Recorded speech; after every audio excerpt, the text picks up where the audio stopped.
Vanakkam, welcome to our YouTube channel. I am Dr. Moti Narayanan, Medical Director and Zoologist, Diagnostic Center, and today we are proud to have with us Dr. K.S. Gaurishankar, leading practitioner in Villivakam. And today we will be discussing a few words regarding HIV. HIV is human immunodeficiency virus, you all know, and the main mode of transmissions are mainly by sexual transmission. அடுத்தபடியாக வந்து blood transmission இந்த அஃபெக்டட்லேருந்து நான் அஃபெக்டடுக்கு ஈஸியாக spread ஆகக்கூடிய வாய்ப்புகள் நிறைய இருக்குது blood transmission மூலிமா. அடுத்தபடியாக நீடில் ஸ்டிக் இன்ஜுரிஸ், இந்த ஐவி கேன்லாஸ் போடும் போதோ ஐவி இன்ஜெக்ஷன்ஸ் போடும் போதோ நீடில் ப்ரிக் ஆகும் போதோ இந்த அஃபெக்டட்லேருந்து ஈஸியாக வந்து நான் அஃபெக்டடுக்கு ஸ்ப்ரெட் ஆகக்கூடிய வாய்ப்புகள் நிறைய இருக்குது.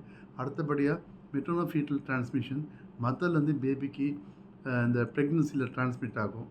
ஸோ இது பற்றி மோர் டீட்டெயில்ஸ் வந்து நம்ம டாக்டர் பேச வந்திருக்கார், doctor K.S. Gowrishankar. Welcome doctor. வணக்கம், நான் உங்கள் மருத்துவர் டாக்டர் கௌரிசங்கர். HIV மற்றும் அதன் விளைவுகள் பற்றி பேச வந்துள்ளேன். இந்த வாய்ப்பு அளித்த டாக்டர் மோத்தி நாராயணன் அவர்களுக்கு நம்ம மனமார்ந்த நன்றியை தெரிவித்துக்கிறேன்.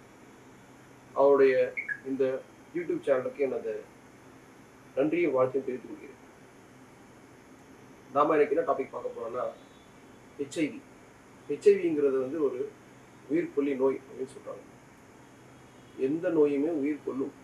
முக்கியமாக சுகராக இருக்கட்டும், பிபியாக இருக்கட்டும், ஹார்ட் ப்ராப்ளமாக இருக்கட்டும், ஹெச்ஐவின்றது கண்டிப்பாக ஒரு உயிர்கொல்லி நோய் தான், எந்த மாற்றமும் இல்லை. ஆனால் இன்னைக்கு நம்ம நல்லவன் கெட்டவன் மாதிரி நோயை நல்ல நோய் கெட்ட நோயை பிரிக்க வேண்டியதாகிடுச்சு. ஒரு சுகர் வந்துச்சுன்னா அது சாதாரண விஷயமாயிடுது. அதே ஒரு ஹெச்ஐவினா அவங்க மேலே பாகுபடுத்தி பார்க்கக்கூடிய தன்மை நமக்கு வந்துடுச்சு. அந்த பாகுபாடு நோயின் மீது தான் இருக்குது தவிர, அதனால் நோயாளியோடைய தனிப்பட்ட வாழ்க்கையுமே நம்ம வந்து வேறுபடுத்தி பார்க்குற சூழ்நிலை தரப்படும். ஒரு கேன்சர் வந்து அவங்க மேலே ஒரு பரிதாபம், ஒரு ஹெச்ஐவி வந்து அவங்க மேலே ஒரு காழ்ப்புணர்ச்சியும் கண்டிப்பாக வரும். காழ்ப்புணர்ச்சின்னு நான் சொல்கிறது அப்படின்னா, என்னதான் அவங்க மேலே ஒரு பரிவு வந்தாலும் அந்த நோய் வந்து காரணம் வந்து இப்படிதான் வந்திருக்கும் நம்ம முத்திரை குத்துவோம் இல்லைங்களா, அந்த முத்திரை குத்துறது தான் அந்த நோயுடைய கெட்ட விஷயம். ஒருத்தர் வயிற்றில் பயங்கரமாக உடல் புண்ணாயிருக்கும், அவர் குடிச்சு உடல் புண்ணாயிருக்கும். ஆனால் அவர் வந்து பெருமையாக சொல்லுவார், அதாவது டெய்லி குடிப்பேன் டாக்டர், அதான் தான் அப்படின்னு. ஆனால் அதே ஒரு பேஷண்ட்டுக்கு ஹெச்ஐவி இருக்குன்னா, உங்களுக்கு எப்படி வந்துச்சு அப்படின்னு 4 பேர் கேட்குற மாதிரி அவருக்கு ஒரு சங்குஜ ஃபீல் பண்ணுவார், இன்ஃபியாட்டிக் காம்ப்ளெக்ஸ் மாதிரி. அது இதில் கண்டிப்பாக வரும். ஸோ இந்த ஹெச்ஐவி நோய் அப்படிங்கிறது யாருக்கெல்லாம் வரலாம், எதனால வரும், இது வந்தால் நம்ம வாழ்க்கையில் அவ்வளோதானா, லைஃப் முடிஞ்சுட்டா, எல்லா கேள்விக்கும் இதை பதில். ஸோ முதல்ல ஹெச்ஐவி வருவதற்கான வாய்ப்புகள் இருக்கும். எல்லாரும் சொல்லுவாங்க தவறான உடல் உறவுகளை தான் வரும். எஸ், பாதுகாப்பற்ற தவறான முறையில் உறவு கொள்ளுதல்னால தான் ஹெச்ஐவி வருது, நான் இல்லைன்னு சொல்லலை. அப்படி பார்த்தா கர்ப்பிணி பெண்கள், புதுசாக திருமணமான கர்ப்பிணி பெண்கள் எத்தனை பேருக்கு ஹெச்ஐவி வந்துருக்கு. அப்போ நம்ம அவங்க தனிப்பட்ட முத்திரை கொடுக்க முடியுமா? கிடையாது. எத்தனை குழந்தைங்களுக்கு ஹெச்ஐவி கண்டுபிடிச்சிருக்காங்க. அப்போ அவங்க மேலே நம்ம என்ன மாதிரியான குற்றத்தை சொல்ல போகிறோம்? ஸோ ஹெச்ஐவி வருவது முக்கியமாக 4 வழி தான். 1, பாதுகாப்பற்ற உடல். 2, ஊசி பாத்தி போடுறதுனால. இப்போது நான் ஒரு டாக்டர், நான் வந்து ஒரு சர்ஜரி பண்ணுறேன். அது சர்ஜரி பண்ணும்போது ஒருவேளை அந்த பேஷண்ட்டுக்கு ஹெச்ஐவி வைரஸ் தொற்று இருக்கும் பட்சத்தில் நான் அந்த ஊசியை கையில் போடும்போது என் கையில் ஊசியை குத்திக்கிட்டேன் அப்படின்னா அந்த ரத்தத்தின் மூலிமா என் கைகளுக்கு அந்த ஹெச்ஐவி வைரஸ் வர வாய்ப்பு உண்டு. ஸோ இது ஒரு 2வது முறை. 3வது, இப்போ ஒரு பேஷண்ட்டுக்கு நான் பிளட் ஏற்றுறேன். அந்த பிளட் ஏற்றும் போது அந்த பிளட்டில் ஹெச்ஐவி தொற்று வைரஸ் ரத்தமாக இருந்ததுன்னா கண்டிப்பாக அந்த நோயாளிக்கு அந்த யாருக்கு அந்த ரத்தத்தை ஏற்றுறமோ அவங்களுக்கு ஹெச்ஐவி வர வாய்ப்பு உண்டு. 4வது மிக முக்கியமான வழி, அம்மாவுக்கு இருந்தால் குழந்தைக்கு வருது. ஸோ அம்மாவுக்கு இருக்கிற வைரஸ் குழந்தைக்கு எப்படி ஈஸியாக போகுது? வெர்டிகல் டிரான்ஸ்மிஷன் அப்படின்ற ஒரு கான்செப்ட் இல்லைங்களா. ஸோ இந்த 4 முறையில் தான் ஹெச்ஐவி ஷுவராக பரவும். மீதி வரையில் அது பரவாது. உதாரணத்துக்கு நம்ம அவங்க ஒன்றா உட்காந்து பேசுறதுனால, ஒன்றா கை கொடுத்து சாப்பிட்றதுனால, ஓகேங்களா, ஒன்றா அவங்களோட சட்டையை மாற்றி போடுறதோ இல்லை அவங்க படுத்து தூங்குறதோ கண்டிப்பாக வராது. முக்கியமாக அம்மாவுக்கு ஹெச்ஐவி இருக்குது, பிள்ளைக்கு ஹெச்ஐவி இல்லை, முத்தம் கொடுத்தா வருமா? வராது. ஸோ எச்சில் துளிகள் மூலமாக ஹெச்ஐவி பரவுவது கண்டிப்பாக பரவாது.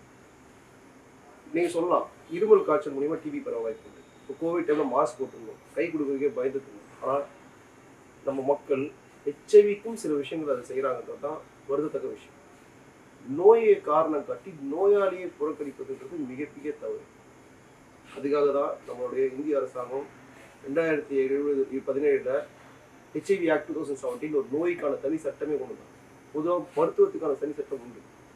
மருத்துவர்கள் பாதுகாப்பாக இருக்கட்டும், ஒரு மருத்துவத்தினால ஒருத்தர் பலியாயிட்டாரா அவங்களுக்கு எப்படிப்பட்ட சட்டத்துக்கு அப்புறம் இருக்குன்றது நம்ம பார்த்துருக்கோம்.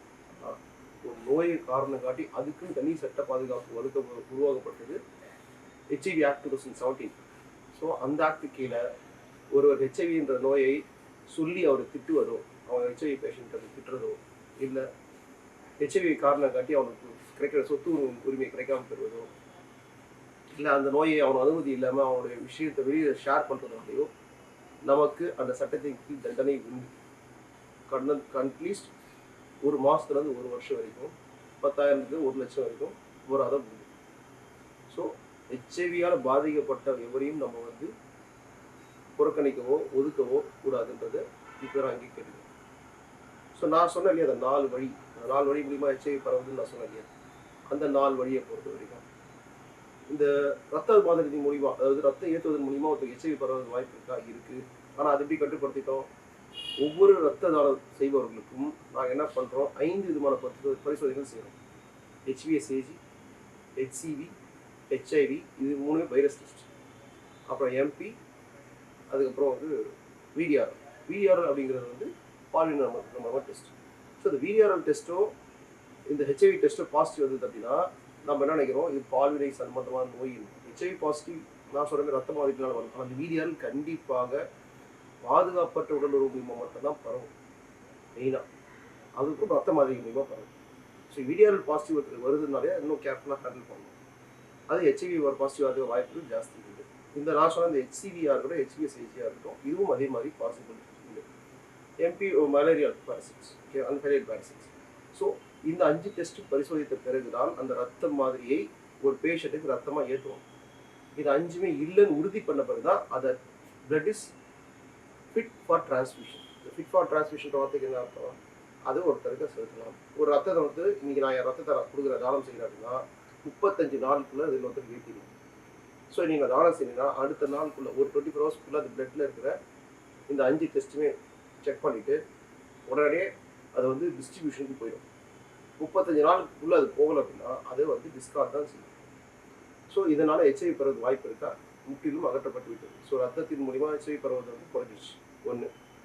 2வது, ஊசி மூலிமா வருமா? முன்னெல்லாம் வந்து ஒரு பழைய கிளினிக்லாம் பார்த்தீங்கன்னா ஸ்டெர்லைசர் வச்சுருப்பாங்க. ஸோ அங்கேயே இந்த கிளாஸ் நீடில்ஸ் சிரஞ்சில் வச்சுருப்பாங்க, ஹீட் பண்ணி போடுவாங்க.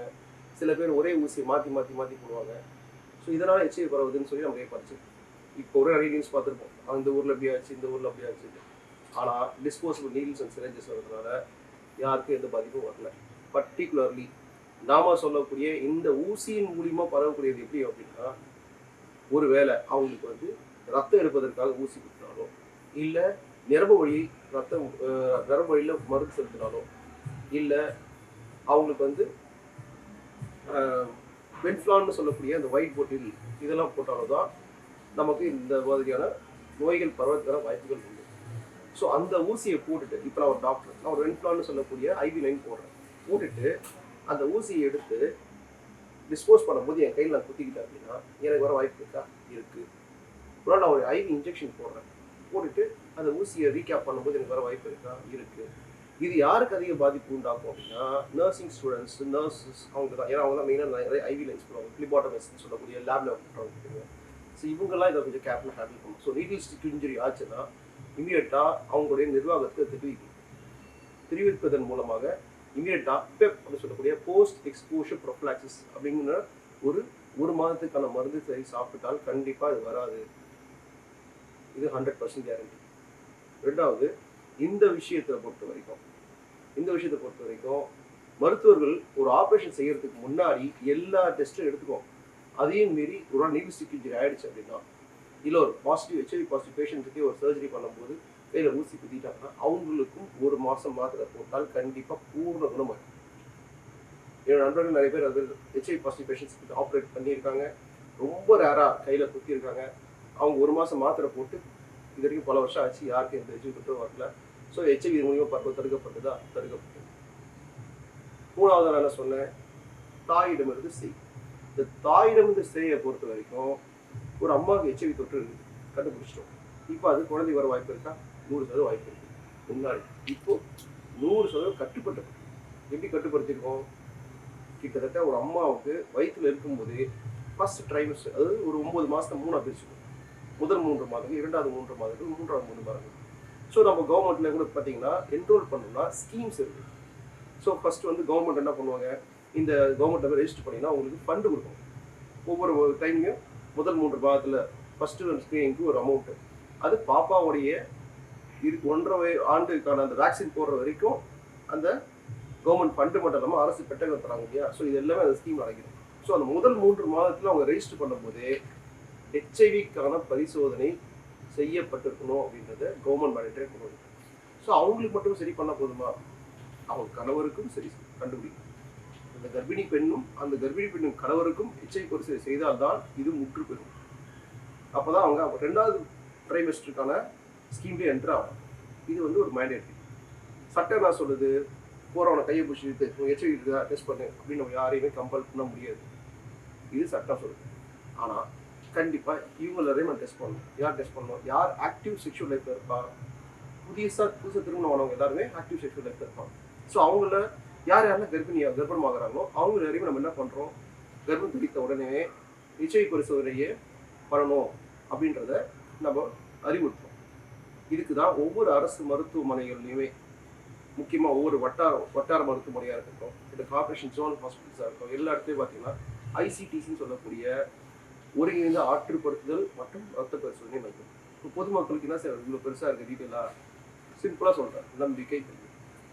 ஏன் மக்களின் நம்பிக்கை ஊட்டுறது, ஹெச்ஐவின்றது ஒரு கூடிய நோய் இல்லை, ஹெச்ஐவி பரிசோதனை செய்து கொள்வது நல்லது அப்படின்ற விழிப்புணர்வு கொடுப்பதன் மூலமாகவும், ஒருவேளை கண்டுபிடித்தால் அவங்களுக்கு கூட்டு மருந்து சிகிச்சை மையம் சொல்லக்கூடிய ஏஆர்டி சென்டரில் மாத்திரை கிடைக்கிறதுக்கு ஹெல்ப் பண்ணுவாங்க. ஸோ இந்த சேவை வந்து ஆல் ஓவர் இந்தியாவில் இருக்குது, தமிழ்நாட்டிலேயே இருக்குது, இந்தியாவில் எல்லா இடத்துலையுமே இருக்குது. இப்போ ஒரு காஷ்மீரில் ஒரு ஜவான் இருக்கார், அவருக்கு அங்கே ஒரு ஹெச்ஐவி டெஸ்ட் இருக்குது, கண்டுபிடிச்சிட்டாங்க, மாத்திரையே ஸ்டார்ட் பண்ணிட்டார். இப்போ அவருக்கு வந்து தமிழ்நாட்டில் வந்துட்டார். ஒரு ரேஷன் கார்டு மாற்றிக்கிற மாதிரி தான், இங்கே கேன்சல் பண்ணிட்டு அங்கே ரெஜிஸ்டர் பண்ணுறதையும் அதே மாதிரி தான். அவங்க இங்கே வந்து திருப்பி இங்கே மாத்திரை சாப்பிட்டுக்கலாம். நம்ம இப்போ கன்னியாகுமரியில் ஒரு வீடுன்னு வச்சுக்கோம், கன்னியாகுமரியில் இருக்க கவர்மெண்ட் ஹாஸ்பிட்டலில் மாத்திரை சாப்பிட்டுக்கலாம். ஸோ இந்த மாதிரி இன்டர்லிங்காக தான் நம்ம கவர்மெண்ட்ஸ் வந்து இதில் வந்து ஒர்க் அவுட் பண்ணுது. இது வந்து central government programme, national AIDS control programme இருக்குது. ஸோ இது கர்ப்பிணிகள் பெண்களுக்கு வந்து என்ன பண்ணுறோம், முதல் 3 மாதம் மெசேஜ் பண்ணுறோம் இல்லை, 2வது 3 மாதத்துல நம்ம பண்ணல, 3வது 3 மாதங்களில் முதல் 7வது மாதத்துல நம்ம என்ன பண்ணுறோம், திருப்பி ஒரு டெஸ்ட் பண்ணுறோம். அவங்களுக்கும் பண்ணுறோம், அவங்க கணவருக்கும் பண்ணுறோம். பண்ணுவதன் மூலமாக 2 பேருக்குமே இல்லைன்னு உறுதி ஆயிடுச்சுன்னா கண்டிப்பாக அந்த குழந்தைக்கு வர வாய்ப்பு. ஒருவேளை 7வது மாதத்தில் அது கர்ப்பிணி பெண்ணுக்கு இருக்குது அப்படின்னா கரெக்டாக மாத்திரை ஸ்டார்ட் பண்ணும். லைஃப் லாங் போடுற மெடிசன் தான். ஆனால் அந்த 3 மாதத்தில் அந்த கருவுக்கும் அந்த ஹெச்ஐவி வைரஸ் பரவாத வரும் தடுக்கணும். எப்படி, அந்த மாத்திரையை அந்த அம்மா டெய்லி போடுறதுனால அந்த அம்மாவுடைய ரத்தத்தில் மூலிமா அந்த குழந்தைக்கு ஹெச்ஐவி பரவாமல் தடுத்துக்கலாம். அந்த குழந்தை வெளியில் பிறந்த உடனே நம்ம என்ன பண்ணுறோம், ஃபஸ்ட்டு 6 வாரங்களுக்கு ஒரு நியூடாப்பின் ஒரு சிறப்பு. ஒருவேளை அது 1 மாதத்தில் கண்டுபிடிச்சா கூட சரி, 8வது மாதம் 9 மாதத்தில் கண்டுபிடிச்சோன்னா 12 வாரத்துக்கு நியூடாப்பின் சிறப்பு, அவ்வளோதான். ஸோ அந்த 6 வாரத்துக்கு 12 வரைக்கும் நியூடாப்பின் சிறப்பு கொடுக்க போகிறோம். 6 வாரம் 12 வாரம் கழிச்சு அந்த குழந்தைக்கு செப்ட்ரான்னு ஒரு சிறப்பு கொடுப்போம், அது ஆன்டிபயோட்டிக். அது 1.5 வயசு வரைக்கும் கொடுத்துட்டு அந்த 1.5 வயசுக்கு அப்புறம் நம்ம என்ன பண்ணுவோம், டெஸ்ட் எடுத்து கன்ஃபார்ம் பண்ணிவிட்டு அந்த குழந்தைக்கு ஹெச்ஐவி இல்லைன்னு உறுதிப்படுத்திட்டோம்னா 100% அந்த குழந்தைக்கு ஹெச்ஐவி வராது. அதுக்கு பேர் டிஎன்ஏ பிசிஆர் அப்படின்றது என்ன, இப்போ உதாரணத்துக்கு நம்ம சொல்லுவாங்களே, இந்த குழந்தை எனக்கு பிறக்கல, இந்த குழந்தை எனக்கு பிறந்துச்சுன்னு சொல்லுவாங்க. ஸோ அது எப்படி பண்ணுவாங்க, டிஎன்ஏ பிசிஆர் டெஸ்ட் பண்ணி தான் கன்ஃபார்ம் பண்ணுவாங்க. தாய்க்கும் அந்த குழந்தைக்கும் ஒரே மாதிரி இருக்குதா, இந்த ஆணுக்கும் இந்த பெண்ணுக்கும் பிறந்த குழந்தைன்னு கண்டுபிடிக்கிறது அந்த டிஎன்ஏ பிசிஆர். அந்த டெஸ்ட் மூலிமா நம்ம கன்ஃபார்ம் பண்ணி தான் சொல்கிறோம் கண்டிப்பாக ஹெச்ஐவி இல்லைன்றது. ஸோ நம்ம ஜஸ்ட் லைக் தட் ஒரு குழந்தைக்கு டெஸ்ட் பண்ணி கன்ஃபார்ம் பண்ணி 4 விதமான டெஸ்ட்டுகள் மூலிமா தான் கன்ஃபார்ம் பண்ணி சொல்கிறோம். ஸோ இதனால் ஒரு குழந்தைக்கு வர்றதை தடுத்துட்டோம். ஆனால் எல்லாத்துக்கும் மேலே மிகப்பெரிய பிரச்சனையாக இருக்கிறது பாதுகாப்பற்ற உடலுறவு. இந்த பாதுகாப்பற்ற உடலுறவை பொறுத்த வரைக்கும் எப்படியெல்லாம் வரலாம் சார், பாதுகாப்பற்ற உடலுறவுனா கணவன் மனைவி பாதுகாப்பில் தான் வச்சுப்போம் சார், அது தான் சார் இருக்குது, தப்பில்லை. ஆனால் பாதுகாப்பற்ற உடலுறவு யாருக்கு தீரா சொல்லுங்கள், கமர்ஷியல் செக்ஸ் ஒர்க்கர்ஸ்ன்னு சொல்லக்கூடிய பாலியல் தொழில் செய்யும் நபர்கள் நான் ஏன் சொல்கிறேன்னா, அதில் பெண்கள் இருக்காங்க, ஆண்கள் இருக்காங்க, திருநங்கைகள் இருக்காங்க. பெண்கள் அப்படின்ற பட்சத்தில் அவங்க பாதுகாப்புக்காக மேக்ஸிமம் தான் போவாங்க. அப்புறம் ப்ரொஃபஷனல் ஐம் டாக்டர், நான் மாஸ்க் போடுறது என்னோட ப்ரொஃபஷன், எனக்கு வராமல் தட்டுக்கிறதுக்கு நான் மாஸ்க் போடுவேன், தொடர்போது எனக்கு கிருமி அண்டாமல் நான் க்ளவுஸ் போடுவேன். ஸோ அவங்களும் அதுமாதிரி ப்ரொஃபஷனில் என்ன பண்ணுவாங்க, ஒரு காண்டம் ஆணுரை எப்பயும் அவங்களோட பையில் வச்சுருப்பாங்க. அவங்களுக்கு இந்த நோய் அண்டாமல் பார்த்துக்கிறது, ஏன்னா அந்த உடம்பு தான் அவங்களோட மூலதனம். ஸோ அதனால் அவங்க மேக்ஸிமம் காண்டம் வச்சுருப்பாங்க, ஆணுரை பயன்படுத்துறது அவசியமாக வச்சுருப்பாங்க. ஆனால் ஆப்போசிட்டிக் செக்ஸ் ஒர்க்கர்ஸ் சொல்லக்கூடிய இந்த மேல் செக்ஸ் வித் மேல்னு சொல்லக்கூடிய ஓரணி சேர்க்கையாளர், இவர்கள் தான் ரொம்ப ரொம்ப டேஞ்சர். ஸோ இவங்க மூலிமா எச்ஐவி வர வாய்ப்பு ஜாஸ்தியாக, கண்டிப்பாக ஜாஸ்தி. ஏன்னா இயற்கைக்கு மாறான உறவு. இயற்கைக்கு மாறான உறவுனா ஆணான எப்படி புணர முடியும், ஆசாயம் புணர முடியும் இல்லையா? ஸோ அதனால் இயற்கைக்கு மாறான உறவு போது கண்டிப்பாக இவங்களுக்கு எச்ஐவி தொற்று வர வாய்ப்பு உண்டு, வாழ்நோய் தொற்று வர வாய்ப்பு உண்டு. விடிஆர் பாசிட்டிவ் சொன்ன இல்லையா? ஸோ விடிஆரில் என்ன டிசீஸ் ரெசிஸ்ட் லெபார்டரின்னு சொல்லுவாங்க. ஸோ வாழ்நோய் தொற்றுக்கும் வாய்ப்பு உண்டு, எச்ஐவி தொற்றுக்கும் வாய்ப்பு உண்டு. இது திருநங்கை இருக்கும்போது அதே தான். அவங்க வந்து உடல் ரீதியாக அவங்க வந்து உள்ள ரீதியாக அவங்க பெண்ணாக தான் தன்னை வரைச்சிக்கிறாங்க. ஆனால் பயாலஜிக்கு தே ஆர் மேல். அவங்க என்னதான் ஆப்ரேஷன்லாம் பண்ணி இது பண்ணாங்க, பயாலஜிக்கு தே ஆர் மேல். ஸோ அவங்களுடைய கான்டாக்ட்லேயுமே வர்றது மேக்ஸிமம் வர வாய்ப்பு இல்லை. ஆனால் இது வந்து மேக்ஸிமம் இப்போ குறைஞ்சிருச்சு. திருநங்கைகளும் நிறைய விழிப்புணர்வு இருக்காங்க. அவங்கள வந்து இப்போ நிறைய பேர் வேறு விதமாக லைஃப் மாற ஆரம்பிச்சிட்டாங்க. இந்த செக்ஸ் ஒர்க்கில் இறங்குறவங்க ரொம்ப ரொம்ப ரொம்ப சொற்பம் தான். அதுலேயும் அவங்களுக்கு காஷியஸோட அந்த காண்டம் பயன்படுத்துறது எல்லாமே வந்து கரெக்டாக வச்சுருக்காங்க. சந்தர்ப்பவாத செக்ஸ் பார்த்தீங்கன்னா ஓரணி சேர்க்கையாளர் பார்த்தீங்கன்னா ஜாஸ்தி. ஏன்னா ஒரு ஆணை தேடி நான் டக்குன்னு போயிட முடியாது. அதாவது எங்கேயோ ஒரு இடத்துல பார்க்கும்போது, பேசும்போது, பழகும்போது, திடீர்னு அந்த வாய்ப்பு கிடைக்கும்போது டக்குன்னு என்ன பண்ணிடுவாங்க, அவங்களுடைய அந்த காண்டமாகிறதுக்குலாம் அந்த டைம் இல்லாதனால டக்குன்னு அந்த பழக்க வழக்கத்தில் அவங்க வச்சுருக்காங்க. சந்தர்ப்பவாதத்தின் மூலியமாக தான் அவங்க எச்செய்வதை தவிர வேணும் எச்செய் வரும்னு யாரும் காசு கொடுத்து வாங்கிக்கலாம் வரல. இதுதான் ஃபேக்ட். ஸோ இது எல்லாமே விபத்து தான். சிம்பிள். ஒருத்தர் வந்து ஹெல்மெட் போட வண்டி ஓட்டு போகிறார், நம்ம என்ன நினைக்கிறோம், அது அஜாக்கிரதை. ஏன் ஹெல்மெட் போட வண்டி ஓட்ட ஆக்சிடென்ட் ஆச்சு, அவருக்கு ஆபத்து, ஆனால் அஜாக்கிரதைனால வருது. ஸோ இக்னோரன்ஸ், ஒரு அறியாமைன்னு சொல்லலாம். ஆனால் அதே ஒருத்தர் முடிச்சுட்டு ஃபோன் பேசிட்டு வண்டி ஓட்டு போகிறாருன்னா அது என்ன சொல்லுவாங்க, அலட்சியம். தன்னை பற்றியும் கவலை கிடையாது, அடுத்தவனை பற்றியும் கவலை கிடையாது, அது அலட்சியம். அதை யாருக்கு சொல்லுவோம், அந்த எச்ஐவி இருக்குன்னு தெரிஞ்சும் அதை பற்றி கவலைப்படாமல் 4 பேருக்கு பரப்புறாங்க பார்த்தீங்களா, அதுதான் அந்த கண்டிஷனில் சொல்லுவோம். அதுக்கு பரவாயில்லாமல் எப்படி தடுக்கிறது? இப்போ நான் சொன்னேன் இல்லையா, இதுக்கு முன்னாடி 1 மாதம் மாத்திரை சாப்பிட்டா சரியாயிடும், டாக்டருக்கு இல்லை நர்ஸஸ்க்கு, இல்லை அந்த அம்மாவுக்கு மாத்திரை சாப்பிட்டா குழந்தைக்கு வராமல் தடுத்துடலாம். அதெல்லாம் என்ன குறிக்குது, ஆரம்ப கட்டங்களில் இந்த மருந்து சாப்பிடுறது மூலியமாகவே அந்த எச்ஐவி வைரஸை ரெட்டிப்பாகிறத தடுப்பான், அதுக்கு மல்டிப்ளை ஆகிறத தடுப்பான். இப்போது கவர்மெண்ட் என்ன பண்ணுறாங்க, குடும்ப கட்டுப்பாடு எதுக்கு பண்ணுறோம், மக்கள் தொகை கட்டுப்படுத்துகிற மாதிரி. ஸோ வைரஸை அதை குடும்ப கட்டுப்பாடு பண்ணிட்டாலே போதும். அதை வந்து செயலிழக்க செய்யுது. கடைசி வரைக்கும் அதை வந்து ஒரு தூக்கத்திலே வச்சுருந்தோம்னா அது அடுத்தது 2 ஆகாது, 2 நாள் ஆகாது, 8 16 ஆகாது. ஸோ அது வந்து மல்டிப்ளை ஆகாமல் தடுக்கிறதுக்கு என்ன ஆகுது, அதான் இப்போ கவர்மெண்ட்டில் பண்ணிட்டு இருக்கோம். அதுக்காக தான் ஏஆர்டி மெடிசன்ஸ், ஏஆர்டி சென்டரில் இலவசமாக அரசு வழங்குறாங்க. மார்க்கெட்டில் அதோட விலை 3500 ரூபா, அரசாங்கம் ஃப்ரீயாக கொடுக்குறாங்க. அதை பயன்படுத்தும். அந்த மருந்து சாப்பிட்றது மூலிமா லைஃப் லாங் சாப்பிடணும். சார் என்ன சார் லைஃப் லாங் சாப்பிடணுமா? லைஃப் லாங் பல்லு தேய்க்கிறோம், எதுக்காக தேய்க்கிறோம், பல்லு சுத்தமாக வச்சுக்கிறதுக்காகவும். நம்ம பேசினா நமக்கு 4 பேர் பிடிக்கணும் இல்லையா, அதுக்காக தான் பல்லு தேய்க்கிறோம். ஸோ பல்லு தேய்க்கிற அவசியம் என்ன, பல்லு தூய்மையை வச்சுக்கிறது, இதெல்லாம் தான் ரீசன். இதே கான்செப்ட் தான். அதுக்காக நம்ம 2 நிமிஷம் செலவு பண்ணுறோம். அந்த மாத்திரையை எடுத்து வாயில் போட்டு தண்ணி குடிக்கிறது எத்தனை செகண்ட் ஆகும். இதை நான் ஹெச்ஐவி பாசிட்டிவ் மக்களுக்கு மட்டும் சொல்கிறேன். நான் வந்து சுகர் பேஷண்ட்டாக இல்லை பிபி பேஷண்ட்டாக யாராக இருந்தாலும் சரி ஹெச்ஐவியும் சுகரை ஒன்றா கேட்டால் ரெண்டும் ஒன்று தான். 2 நோய் அடிப்படையில் ஒன்று தான். 2 எதிர்ப்பு சக்தி குறைக்க வாய்ப்பு உண்டு, 2 டிவி வர வாய்ப்பு உண்டு. ரொம்ப காமனான விஷயம் என்ன, இது நான் கம்யூனிகபிள் டிசீஸ், இது கம்யூனிகபிள் டிசீஸ், அவ்வளோதான் டிஃப்ரென்ஸ். ஸோ நாம் செய்ய வேண்டியது ஒன்று தான். நோயை காரணம் கட்டி யாரும் ஒதுக்காதீங்க. எந்த நோய் வந்தாலும் அதை எடுத்து போராடுற அளவுக்கு மனதைரியத்தை வளர்த்துக்கோங்க. அந்த எல்லா நோய்க்குமே நம்மக்கிட்ட மருந்துகள் இருக்குது. ஆரம்ப கட்டங்களில் எந்த ஒரு மருந்து சாப்பிட்டாலும் எந்த நோயாக இருந்தாலும் கட்டுப்பாட்டில் 100% கொண்டு வந்துட முடியும். இதுதான் என்னோட வேண்டுகோள். உதாரணத்துக்கு சுகரே எடுத்துக்கோங்க. சுகருக்கு மருந்து சாப்பிட்டே இருந்தீங்கன்னா அடுத்த கட்டத்துக்கு போகாது. நீங்கள் மருந்து சாப்பிடலாம் ஆகும், காலில் நரம்பு கைய ஆரம்பிச்சிடும். ஸோ நியூரோபதி வந்துடும், ஆட்டோமேட்டிக்காக புண்ணு வர ஆரம்பிச்சிடும், இன்ஃபெக்ஷன் உண்டாகும், கால் அழுக்க வேண்டி இருக்கும், கிட்னி பாதிக்கும், கண்ணு பாதிக்கும். ஸோ இதுவும் ஒரு காலத்துக்கு தேவை, எல்லாமே மாறுது இல்லையா. ஆரம்பத்தில் டெய்லி மாத்திரை சாப்பிட்டுருந்தா எத்தனை வருஷம் வரலாம். கடவுள் நமக்கு கொடுத்துருக்கு குறைந்தபட்சம் 70 வயசு ஆயுசு. அது வரைக்கும் நம்ம ஹெல்த்தியாக வரும். அதுக்கு மேலே நம்ம கொடுக்குறது எல்லாமே போனஸ் தான். அது வரைக்கும் நம்ம லைஃப் எப்படி சக்ஸஸ்ஃபுல்லாக கொண்டு போகணும் தான் நம்ம பார்க்கணும். ஹெல்த் இஸ் வெல்த்னு ஏன் சொல்கிறோம், ஒவ்வொரு நாளுமே ஒரு இன்வெஸ்ட்மெண்ட் தான். ஒவ்வொரு நாளுமே நம்மளுடைய உழைப்போட இன்வெஸ்ட்மெண்ட்டு, நம்மளோட குடும்பத்துக்கு நம்மளுடைய இருப்புன்றது ஒரு பெரிய இன்வெஸ்ட்மெண்ட் தான். அது ஒரு நம்பிக்கை இன்வெஸ்ட்மெண்ட்டு. ஸோ எல்லாருக்கும் நான் வேண்டுகோள் இருக்கலாம், எந்த நோயாக இருந்தாலும் சரி பூச்சி நச்சம் பார்க்காம டாக்டரை பார்த்து சந்தேகத்தை கேட்டுட்டு மாத்திரை போட்டு ஹெல்த்தியாக வாழுங்க. இந்த இடத்துல வேண்டி கேட்டுக்கிறேன். இந்த வாய்ப்பளித்த டாக்டர் மோத்தி நாராயணன் அவர்களுக்கு என்னை மனமாற்ற தட்டியை தெரிவிக்கிறேன்.